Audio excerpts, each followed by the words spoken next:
asalaamaaleykum daleen a jàmm ci Dëkk Dakar yarum xar nekk na loo xamante ne lu am importance pour sénégalais bu doon mbir moo xamante ne dafay attirer lii di convoitise pour sàcc yi dam benn vidéo bu ñu envoyé vidéo bi nag dañ fay gis benn waaj yoo xamante ne dafay sàcc xar ana bi mu sàccee nag dafa xaw a insolite nañu dem seetaani vidéo bi mais balaa loolu ñoo ngi leen di ñaan ngeen abonné wu et like vidéo bi ngeen partagé ko sur ce mën nañ dem.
comme ni ngeen ko gisee mbir mi nii la demee affaire bi nag doon lu xaw a reetaandu tuuti parce que waa ji gis nañ ne moo ngi def effort bu dul jeex pour bëgg a jël xar yi waaye heureusement lu mu bëggoon def jotut a ànd fii nag premier constat bi ñu mën a def mooy di kaaraange bi si bërëb bi xaw na des tuuti parce que waa ji gis nañ ne jaaru si buntu bi waaye essaie la placé pour mën a dugg si biir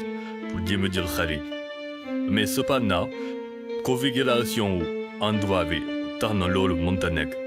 parce que moom kese la woon te mënu woon jël xar bi di ko yéegal ci échelle pour jëlele ko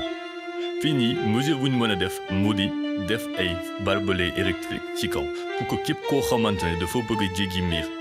courant bi masque wala barbelés yi amaana sax ñu dagg ko loolu nag daf lay permettre nga mën a dissuader képp koo xamante ne dafa bëgg a jaaree foofu beneen bi aussi mooy di am benn gardien boo xamante ne daf lay surveiller bërëb bi parce que ni ngay jëlee benn endroit investir sa xaalis ay millions et des millions war ngaa mën a génne aussi xaalis boo xamante ne danga fay jël nit di ko jox mu lay surveiller la vidéo arrive à son terme nag ñu ngi leen di ñaan ngeen abonné wu ngeen like vidéo bi ngeen partagé ko si so ñoo ngi waxante suñ beneen jàngat ci Dëkk Dakar